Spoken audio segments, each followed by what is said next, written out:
Hi guys, I'm Tommy Pershinsky, and this is Learn is Life. In this video, I'm going to talk about how my Spanish improved more in 1 week in Peru than it did in 6 months in Mexico. Well, I'm certain that your situation will not be exactly as mine is, but I hope that my experience can shed some light on your experience if you're learning Spanish or you're learning any other language for that matter. And I know I said, I learned more in 1 week in Spanish. Well, I improved more in 1 week in Spanish in Peru than I did in 6 months in Mexico. But this has way less to do with Mexico or Peru and much more to do with my specific situation, my environment, and the people that I was hanging out with in Peru and in Mexico. So basically, when I was in Lima, Peru, for 1 week, I made a group of friends that were all Spanish speakers. And for a week, I was speaking primarily in Spanish. I was hanging out with these people a lot. And when I was in Mexico, the 6 months that I was in Mexico, primarily I was speaking in English to people, whether they were Mexican or, wherever they were from. I met a lot of Mexican people. I made friends with a lot of Mexican people. And occasionally we would speak in Spanish, but for the most part, we were speaking in English. So that's the moral of this video. If you can find friends to speak in your target language, it's gonna help you improve a lot more.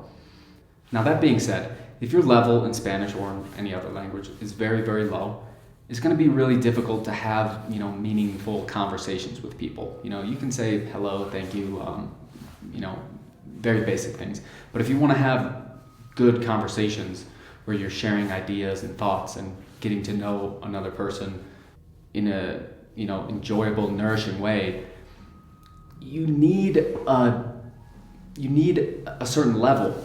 You need a base of words and phrases that you can actually express ideas with, let alone understand what the other people are saying.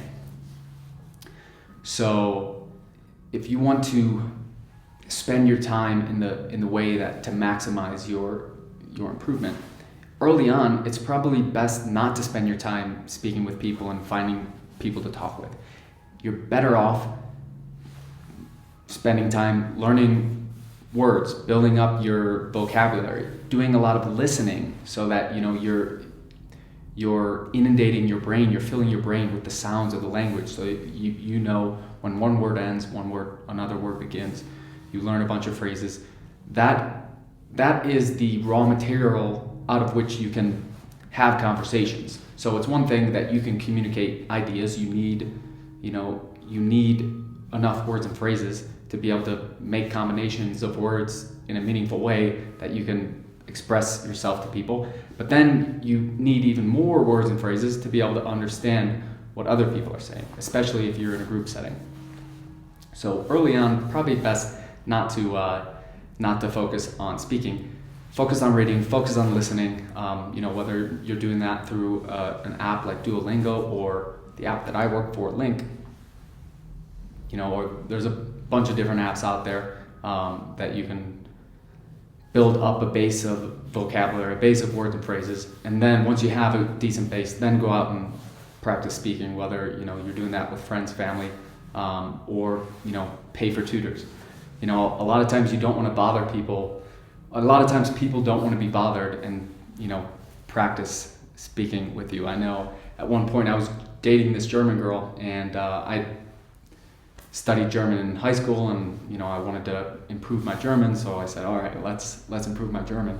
And after a few days of spending 15-20 minutes, she said, you sound like a child when you speak in German. I don't want to speak.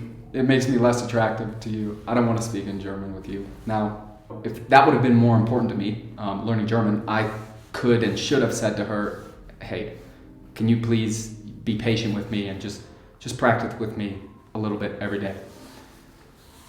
That costs very little, and you want to surround yourself with people that are in your corner and want to root for you, whatever endeavor you're doing in life, whether it's building a business, getting in shape, or learning a language, whatever it is. You want to surround yourself with people that are rooting for you and want to help you. So it doesn't cost a lot to say, hey, can you help practice with me? Now, that being said, sometimes people don't have the patience, they don't want to help you practice. And guess what? There are tutors out there, there's people that get paid to help you do this, and they don't charge a lot. You can go to italki, you can find very inexpensive tutors to help practice speaking. When I was first learning Spanish, I used a program called Befriend, which you pay a flat monthly fee and you get unlimited tutor sessions. Great option. But again, at first, if I were relearning Spanish, I would have focused more on building up a base of vocabulary, words and phrases before I start practice speaking. But when I arrived in Mexico, I had already reached a certain level in Spanish. I spent 6 months in Colombia, 3.5 years previously. I did stand-up comedy in Spanish in Colombia. Now, I was not really able to understand much of any of the other comedians. So, there's levels to everything. I can write my own material, practice it, speak it, people understand it, people laugh. But in terms of, being able to understand the fast speaking and the local references that you hear in stand-up shows in another language, that's another level. And I hadn't reached that level in Colombia. Now, in Mexico, I did stand-up once in Mexico, and I was able to understand a lot more of the other comedians, the Mexican comedians speaking in Spanish in Mexico. So that is a good gauge of how I had improved. So I know for a fact that I improved from, my last couple weeks in Colombia versus my last couple weeks in Mexico, because I was able to understand almost nothing of the Colombian comedians, and I was able to understand a very good portion of the Mexican comedians. So that's very important to have that, to get that feedback, to have that some objective measure of how you improved. Otherwise, you're just out in the wilderness, you think you improved, blah, blah, blah. Now, the title of this video is kind of intentionally clickbaity, because in fact, I don't know if my Spanish improved more in 1 week in Peru than it did in 6 months in Mexico. But I know that in that 1 week in Peru, I really did, I felt a very tangible sense of I am able to speak much more fluently, much more easily, without hesitation. It just kind of flows with people than I was the week previously. When I arrived in Mexico, I hadn't spoken much of any Spanish for about 3.5 years. A few conversations here and there with people around, in Vietnam, people from Spain, people from Argentina, people from wherever, people from Mexico, but very little. And then in the lead up to going to Mexico, a few conversations with my brother's fiance, who is Mexican. Other than that, not much Spanish, but I did do a lot of reading and listening on Link in the months leading up to going to Mexico, and that put me at a level going into Mexico after 3.5 years of really not speaking much of any Spanish, at a level where I was probably, I think, almost certainly better than where I was at after leaving Colombia, after 6 months of Colombia, without really doing much of any speaking, just doing a lot of reading, a lot of listening, just filling my brain with the language and studying stuff that I cared about.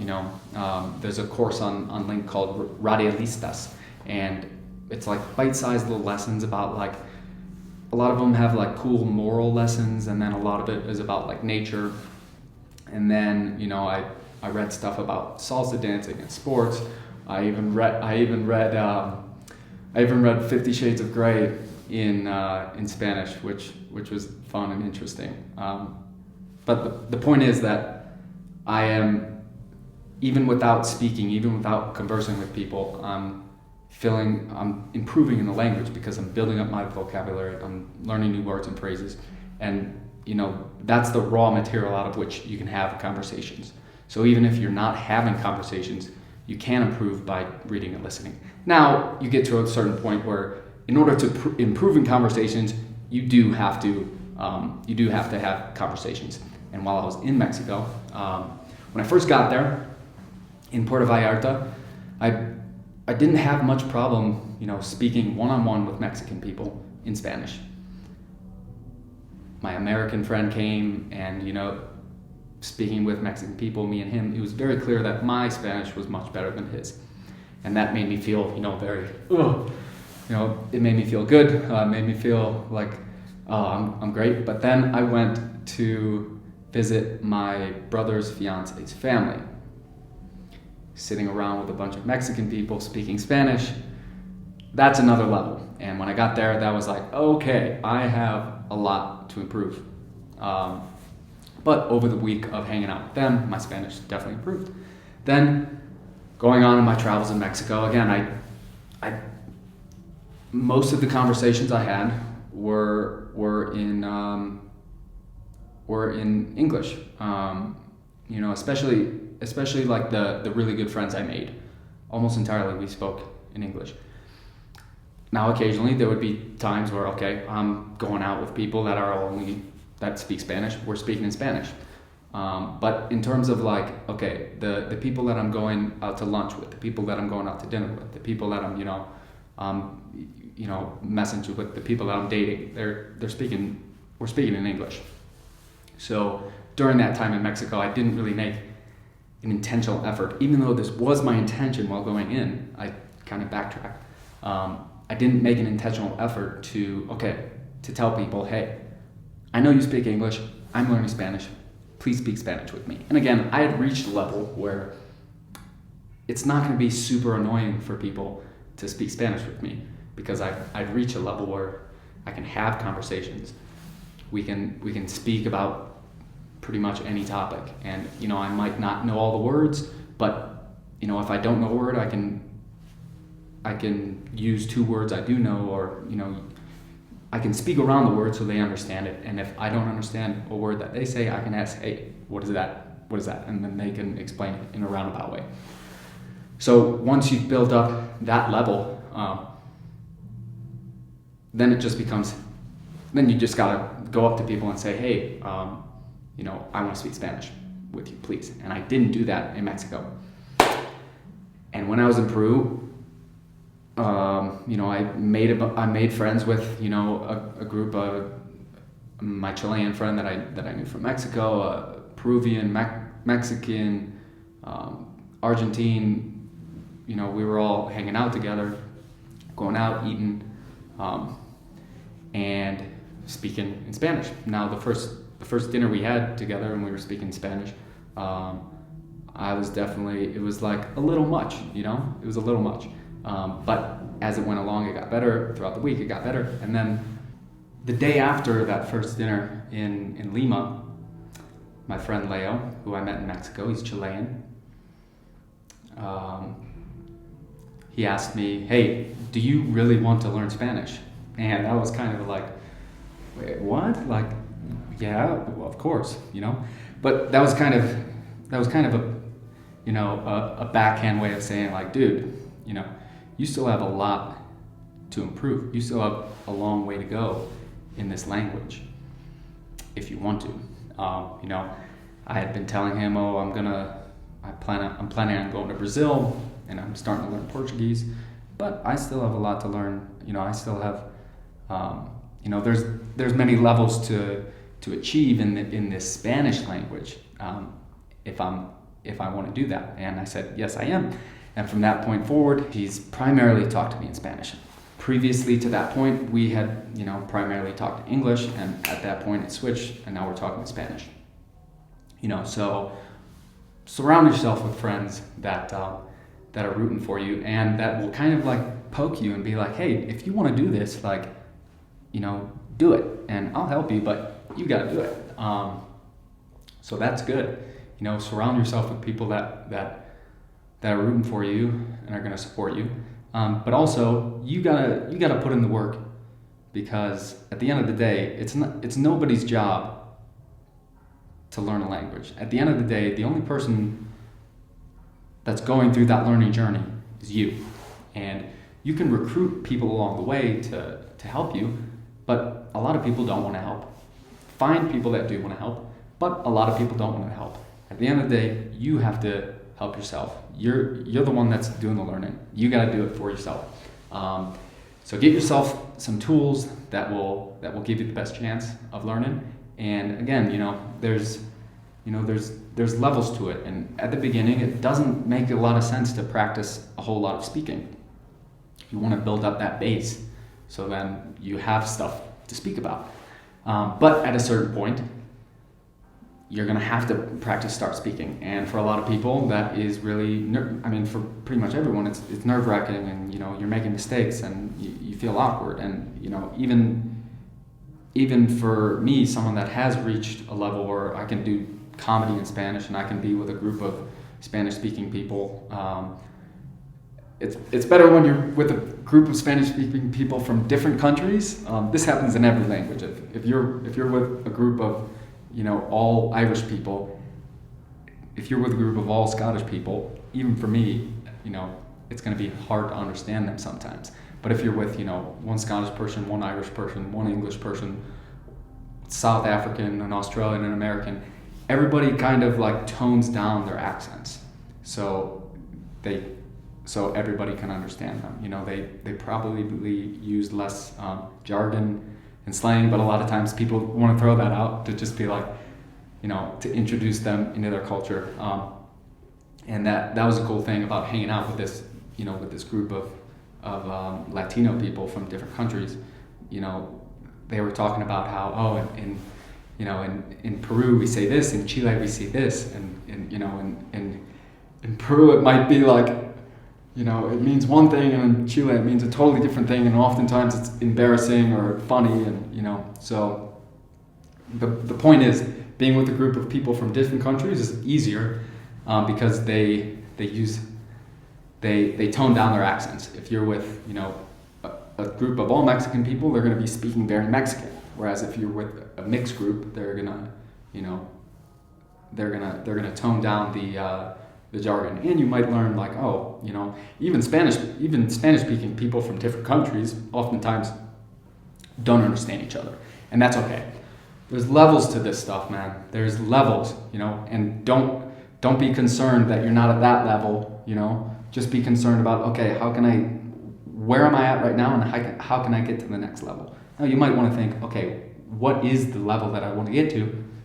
But you can worry about that you might get to a certain level and you'll be like, okay, I'm good, And I thought I had reached that with Spanish, but now I know that I haven't, that I still got some work to do. So thank you guys for watching this video. I think this is this is, I know it, my first video in this Learn Is Life channel podcast. I don't know if I'll just be putting this out on YouTube, put it out on podcast channel, whatever.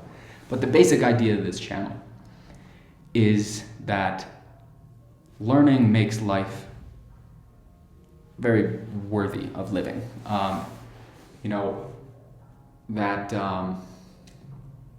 Oftentimes, like when a baby is born, they're learning all the time, and life is so exciting.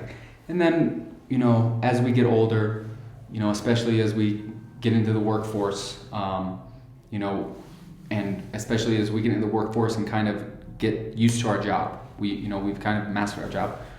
A lot of us stop learning, and life gets boring, and that's not good. We want to always continue learning. In my view, I want to always keep learning, continue to learn. Whether that is in my job, continually learn new skills, get better, branch out, or get deeper into a certain skill. Always keep learning, always keep improving. So that whether that's in the workforce or whether that's learning a language, which a lot of this channel will be talking about. Now I do work for a language learning app called Link, so it's kind of all related to me. And but also whether you want to learn a new sport or learn photography, anything. The point is that if we're learning something, there's a far greater chance that we're really, enjoying life. And